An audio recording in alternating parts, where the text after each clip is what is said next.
are totally the biggest mark. And I have half the brain that you do. Hulk Hogan, you can go to hell. And all these people are a bunch of stinking bums, aren't you? Reigning United States heavyweight champion Bret Hitman Clark.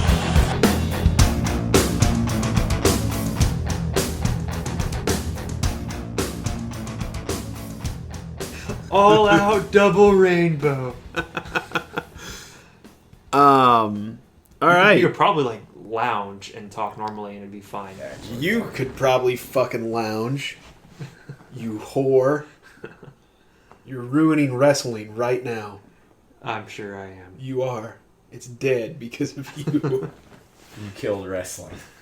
Yeah, so, pay-per-view review time. It's redundant. I don't like the double view sound. What? Not the view. That's different. You don't like two things? I don't like saying review and view. What is that? It's very confusing. Oh, it's the mouse. You're the mouse. What don't you like? I don't know what I'm even talking about. You're just rambling. Aren't you? Yeah. Slamboree review time, 1996.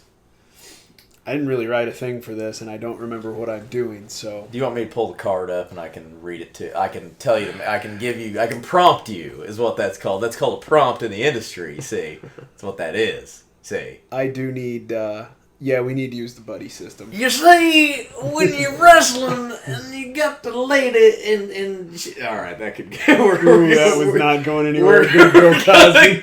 We're going to cut that bit off right now. Very loud. On tonight's podcast, Bill Cosby. Yes, you do, okay. You see, the pudding. Okay, fuck, what was I doing? Alright, I gotta get my fucking shit in order here. There we go. Slamboree, correct? Slamboree 96. Get it. So you're 2.5 minutes in. And we've accomplished nothing. Have you started yet? No. I mean, yeah, we have. We can. Fuck. I'm kind of gonna try to remember like where you actually start. Okay, I mean, any of this could be intro stuff. Alright, we're starting.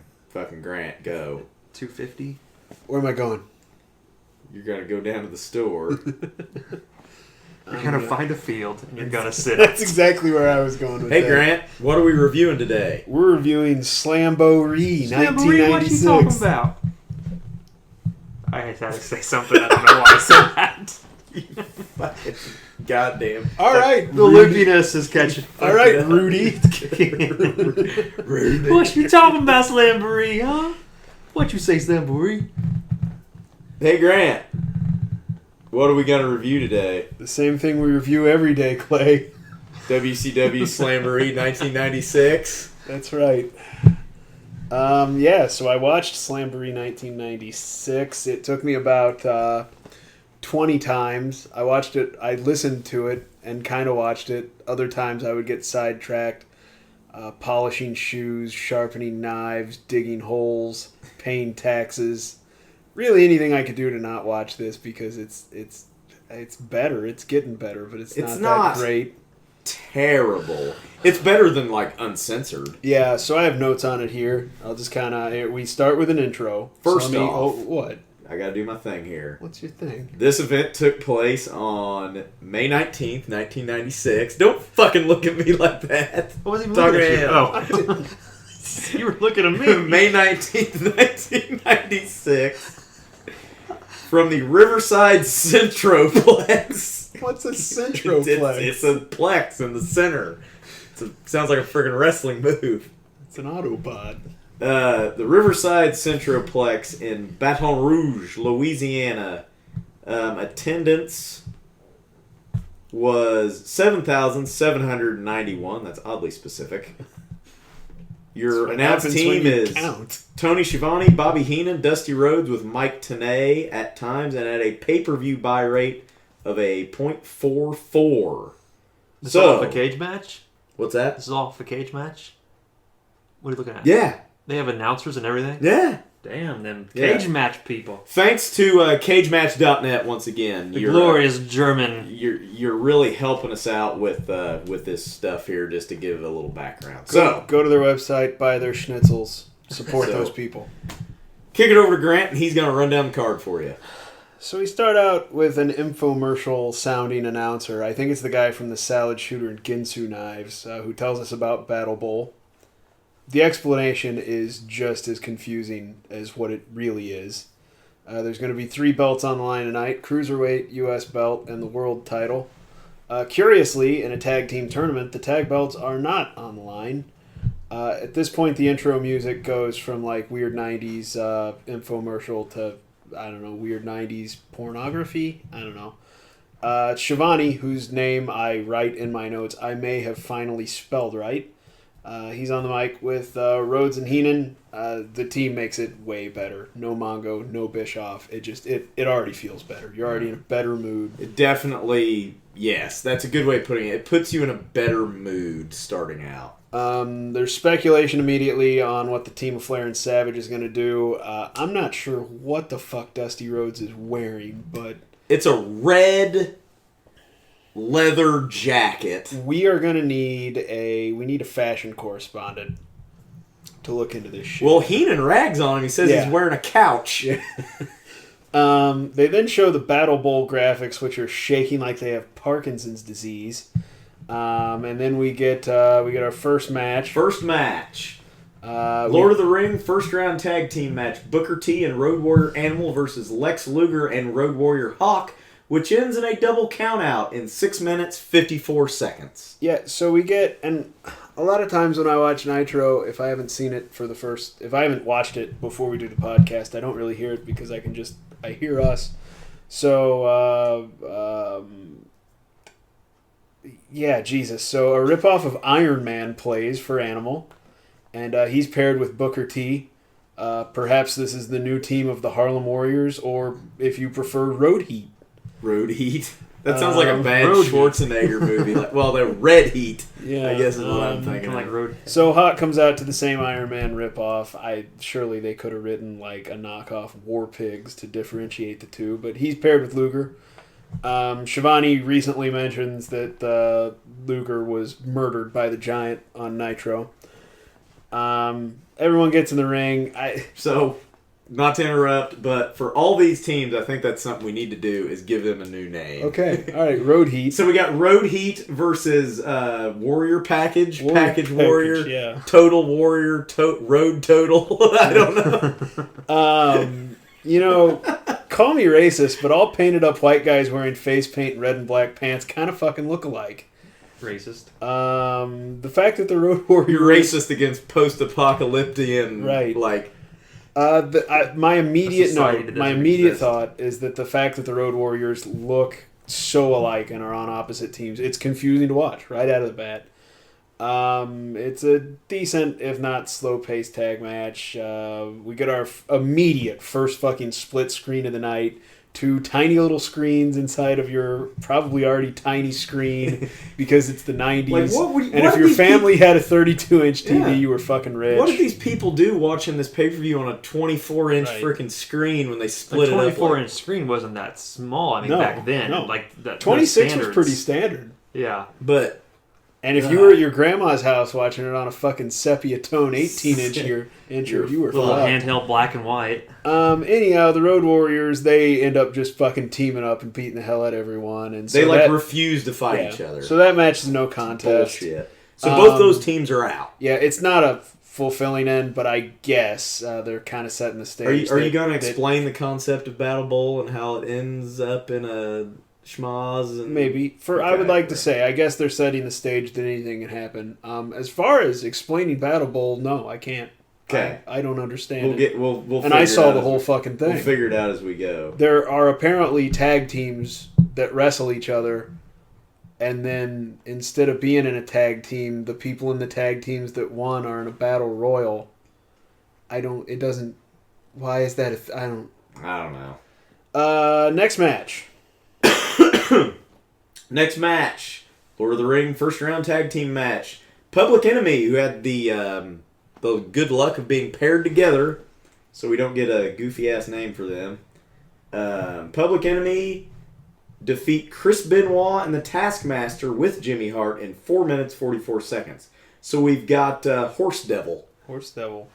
Crippler Master? Yeah, or Crip Master. Yeah. Crypt Keeper. So I don't know.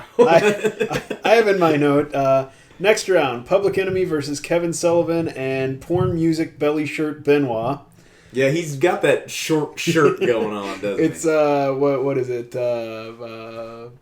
Bill from Bill and Ted. He wears the... Yeah. A little bit. Right. Here's my notes on it. Rocco Rock sucks less than I remember. It's good. I'm very amused by anyone, but especially Kevin Sullivan, hitting people with a plastic non-folding chair. Benoit was great as usual. Finish of this match, Public Enemy wins. It's a super short match. Sullivan turns on Benoit and holds him on top of a table while they do their Public Enemy does their tag team. One guy throws the other guy out of the ring. It's called the Public Enemy Sandwich, is what that move is called, where they both go through the table. There is no bread.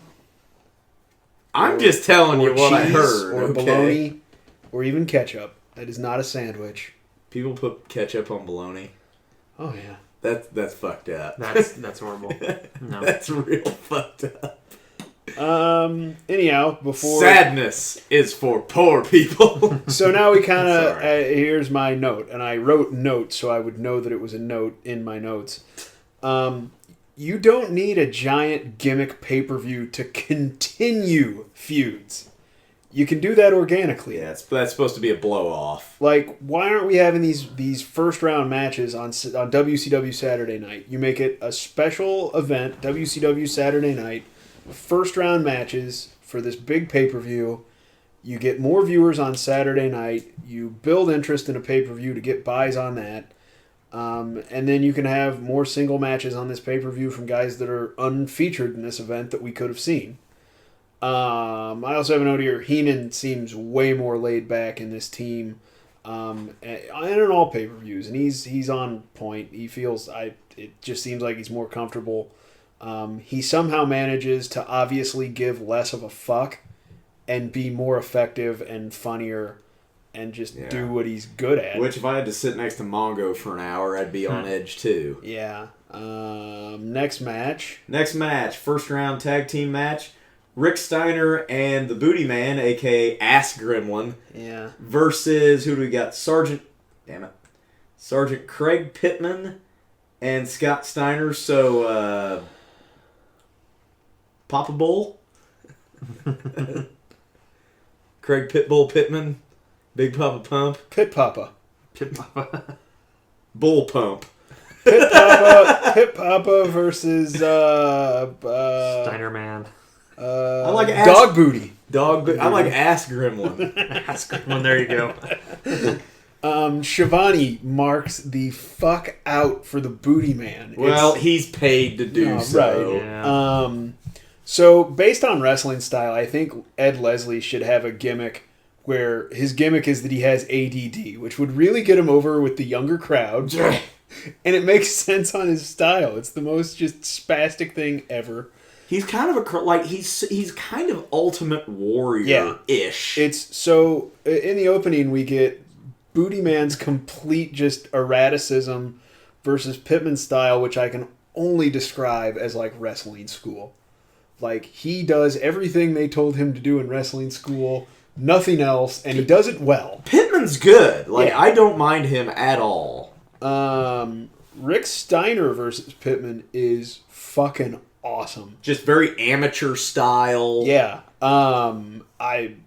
Pittman would benefit hugely from a technical tag team partner. Maybe him and like Harlem Heat with Booker T.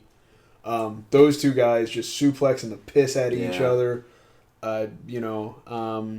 Scott versus Rick is amazing. I want to see these fuckers feud. That was almost the biggest pop of the night. That was my favorite part of any match of the night, was those two guys. That got the biggest pop of the night when they squared off. I want to see those guys break up, feud in singles, wrestle Finley, Regal, Benoit, Malenko, those guys. I mean, it was fucking stellar. The crowd boos horribly when the Booty Man gets tagged in. And then I don't even know what the finish was. Rick and the Booty Man go over. Shivani makes some sort of sexist comment about Kimberly. Yeah. Who doesn't have a padded bra. What was Kimberly wearing? Not a padded bra. Yeah, it was nice. You missed out. I'm gonna look it up right now. Jesus Christ. It was good. Rick Steiner and the Booty Man go over in 8 minutes 21 seconds. Yeah. Which leads us. Oh, one thing. Teddy Long is Craig Pittman's manager now. Yes. Remember when that was a thing? Yes, He was looking for a manager, so he got Teddy Long. I like it when the storylines just happily end. He was looking for a manager. Oh, he found one. He found Good one. for him. So next up, we have Jim Duggan and VK Wall Street. So Hack Street. Hack Street. Walsall.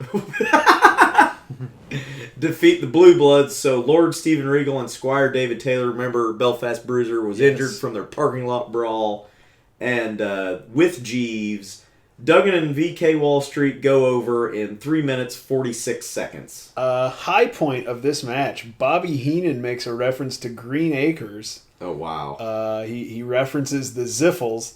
At which point Rhodes, in the way he does, runs with it, said that VK Wall Street ziffled someone. So, like, I get it, and I'm okay with the dated references, but in 1996, Green Acres had been off the air for 30 years. I think it was on TV, not TV Land, it was on Nick at Night. Yeah, I mean, it was like maybe in syndication. He was making, I believe, a joke about Hacksaw being a hick. He said something about Ziffle, and immediately Rhodes is like, yeah, that's right, he ziffled him. Ziffled him, baby. The thing is, like, Hacksaw's from upstate New York. He's from, like, Niagara Falls. He's from Niagara Falls. For Christ's sakes. Duggan wins it with the tape. Of course. It's time to stop selling it. Like, he needs to do that to someone and the person to be like, you hit me with athletic tape, that doesn't hurt. That's bullshit. And just choke slam him. Yeah. That's what the Giants should into that. Right. Next match. Still in the first round, we have Earl, Robert Eaton, and Dirty Dick Slater, Dirty Earl. I was thinking Dick Earl. Dick Earl. I think Dirty Earl flows better. That's oh man. Dirty Earl. Honey, if you're listening to this, I'm going to give you the Dirty Earl. Yeah, that sounds like a fucking problem. And what would that be? Oh, goodness. I can't say, but it ends very well. They defeat Alex Wright and Disco Inferno in 2 minutes 56 seconds. That'd be the future Dancing Fools. That's what We're not even going to make up a bullshit name for them because they end up being a tag team. One thing, and I'm stealing his line, Brandon Stroud from Up Rocks, former tag team champions Dirty Dick Slater and Bunkhouse Buck. Yeah. Dick House. So yes. That's kind of where I got the idea to do that. So good on him. Super quick match. Disco Man, he lives his gimmick. Like he fucking gets sells that every second. Eaton and Slater win when Disco is too busy dancing to wrestle, and he gets waffled with a boot. With Slater's boot. Yeah. I will say this, and I agree. I think this was also Brandon Stroud. He made a very good observation. Bobby Eaton is the best worked puncher in the business. Yeah. He has the best working punch out there. It looks so damn good. So yeah, that was a pretty quick match. Next up, this is the last first round match. We have Diamond Dallas Page and the Barbarian. I don't know where to go there. I don't know. That's kind of hard. Might have hit a wall on that one. They defeat Hugh Morris and Ming in 5 minutes 15 seconds. Talk about the match. I'll try to think of some goofy ass names. Page looks infinitely better than the last time we saw him. I don't know what the real life reason for him being out is, but it seems like he trained his ass off. I know later on they talk about on camera how the guy just does nothing but watch film, and that's a real life thing. Like Dallas Page legitimately did that. He looks fucking better. Ming and the Barbarian get in at the same time for a while. My notes: Ming plus Barbarian equals stiff as fuck. Oh yeah, they beat the shit out of each other. Hugh Morris hits the No Laughing Matter, which looks incredible. Moonsaults look way better when big guys do them. It's insane to see DDP and the Barbarian win that one. I don't really know what tag team name.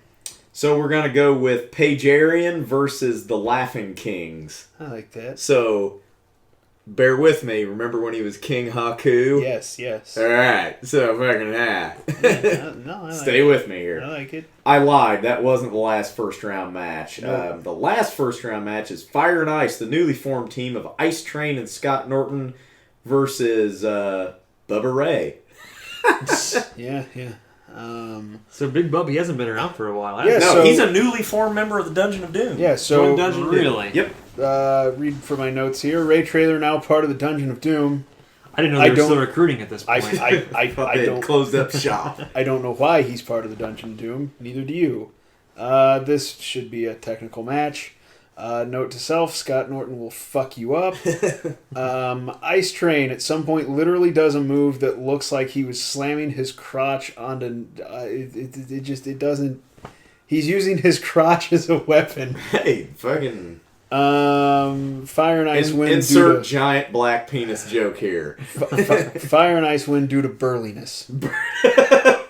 It would be noted that since Big Bubba joined the Dungeon of Doom, he has gotten rid of his dress shirt and suspenders for sort of a biker type, true.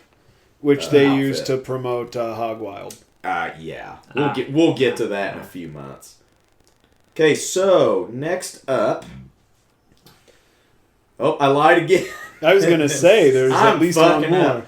The last first round tag team match, which Dave Meltzer gave 3 1/4 stars. It's a lot of stars.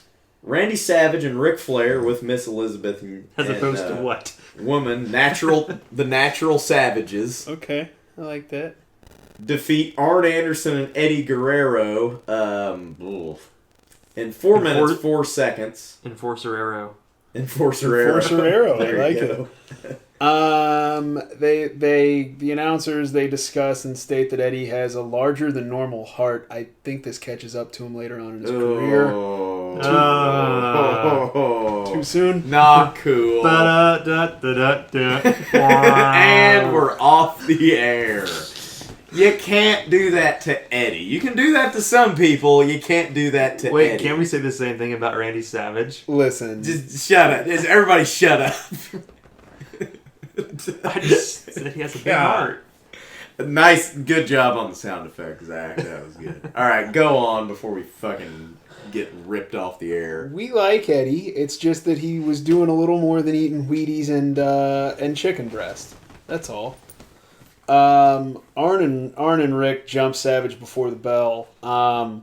Eddie looks to be the same size as Flair, so what the fuck this whole Eddie Guerrero isn't big enough to be world champion shit is, I don't understand, because he's a little smaller than Flair, but it's not like crazy. Fucking much. They're pretty close.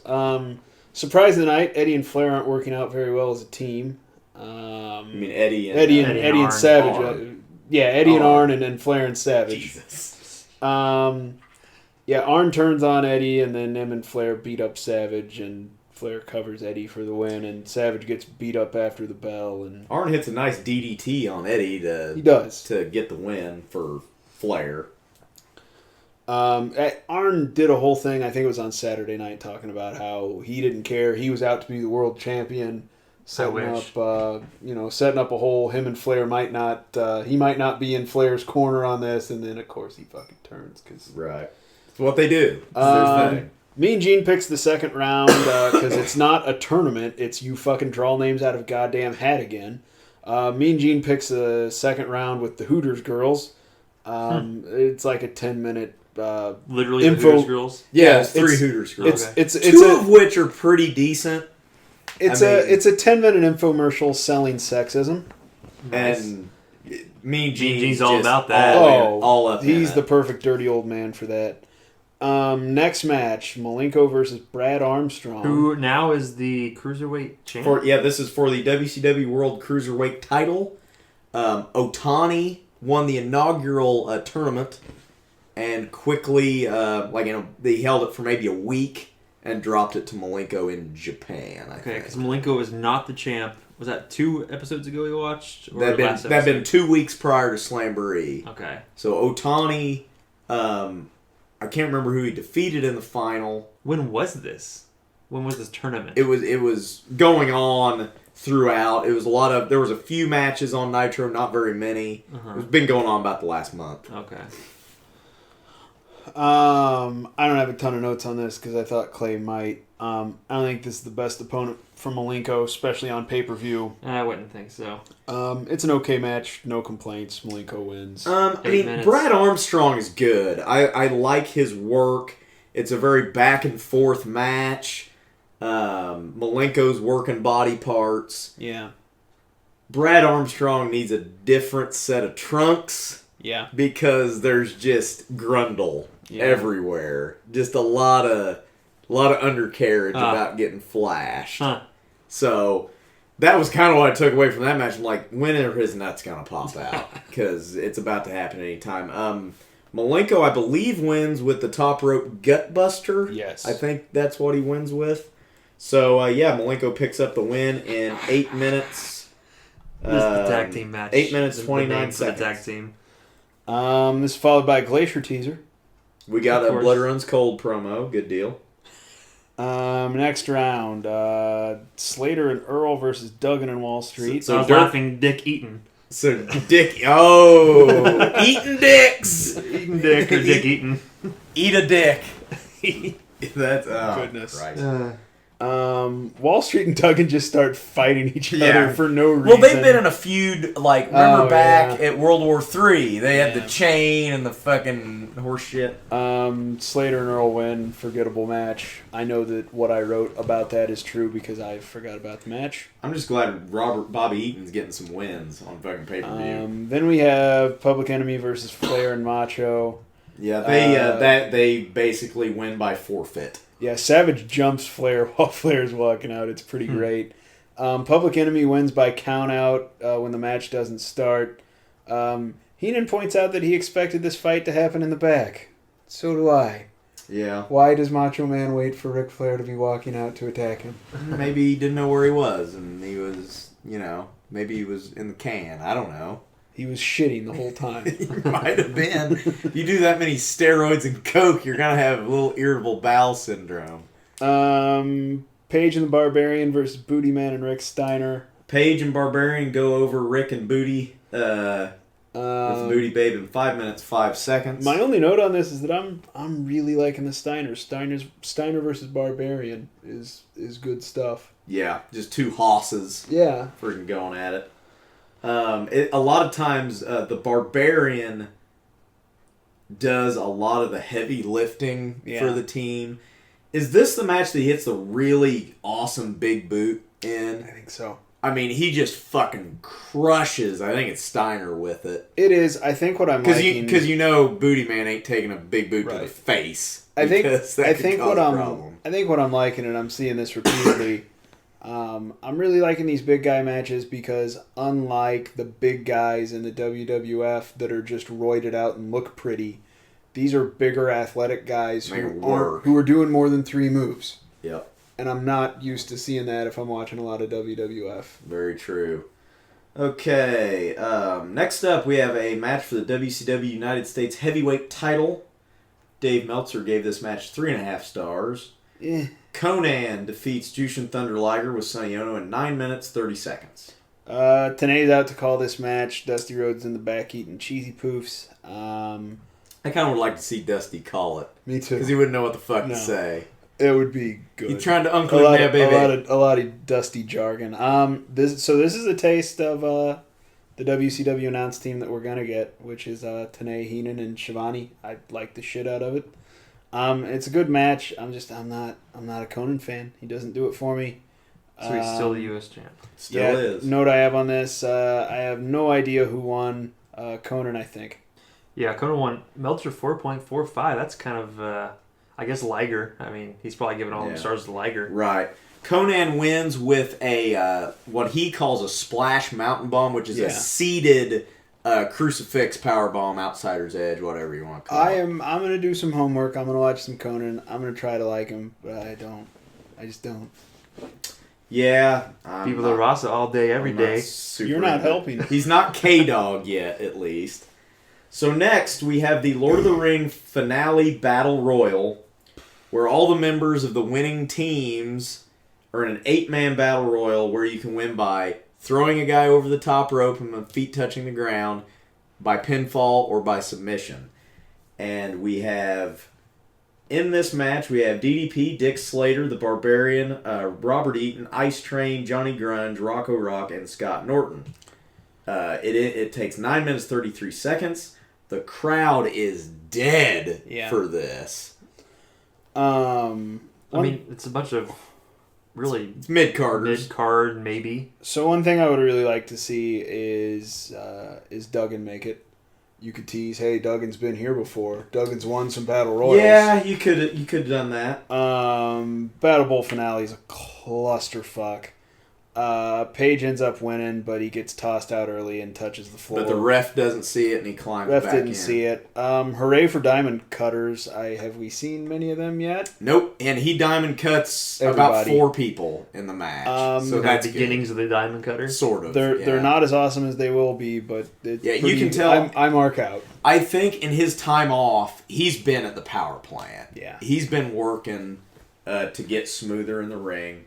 So DDP is the Lord of the Ring, and that is supposed to ensure him a title shot. World title shot. World title shot. And even before his match, the Giant does a promo on DDP saying, you know, you got your title shot, I'll be waiting on you, blah, blah, blah.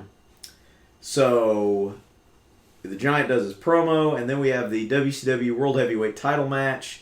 Dave Meltzer gave this 3.25 stars.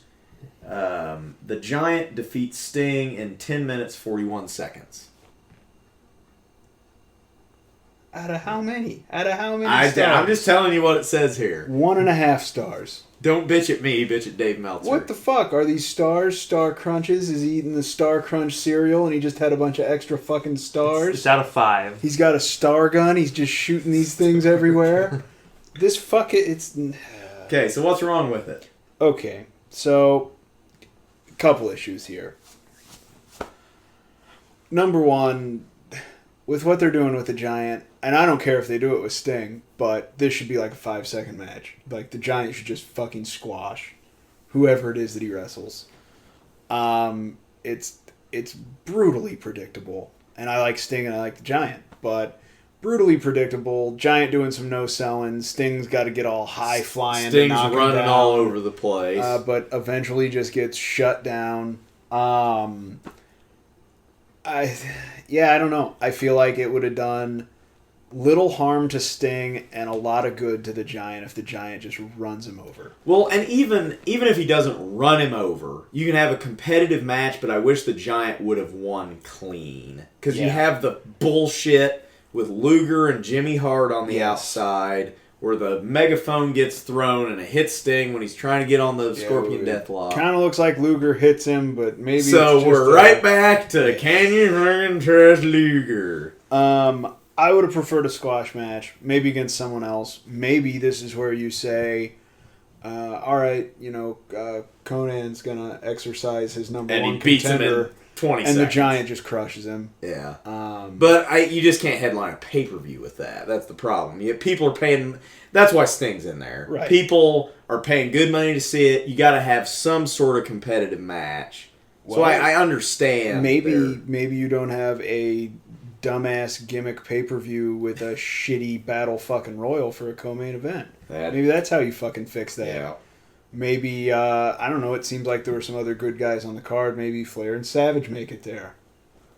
I don't know. Fucking, I don't know why I'm even saying this. Have fucking Hogan run in and do something. Why the fuck? You have him do it every other goddamn time. This was a Hogan-less pay-per-view. Yeah. It was an okay pay-per-view. They were starting to get their shit together. there weren't a ton of super high points, but there were almost no just shitty low points. Right. The matches that weren't that spectacular, they're like 4 fucking minute matches. They're short, so quick. they don't. They serve their purpose. Yeah, fuck, I don't know. See, this is how you end up with shitty finishes, because I'm like, oh, you should just crush Conan. And then someone in the office is like, oh, no, you crush Conan, then no one's getting their money's worth. So then what do? Well, fuck, have Hogan come out and challenge him for the title on the spot and win the son of a bitch. All right, fuck, book it. That's how you get this. So that's Slamboree 96. I give it 14 stars. 14 stars out of. If Meltzer's just fucking willy-nilly throwing these fucking Out stars of 37. Out of 36. Out of 36. So, check it out on the network if you have the time. I actually watched this in about 20-minute chunks over a week and a half. So, sitting down and watching this all at once would be a chore. But, there it is. So, that's our take on Slamboree 96. We'll be back next week with the night after Slamboree 96. And we'll be back to WCW Monday Nitro. So, we'll be here on Late to the Nitro Party, and we'll see you next time.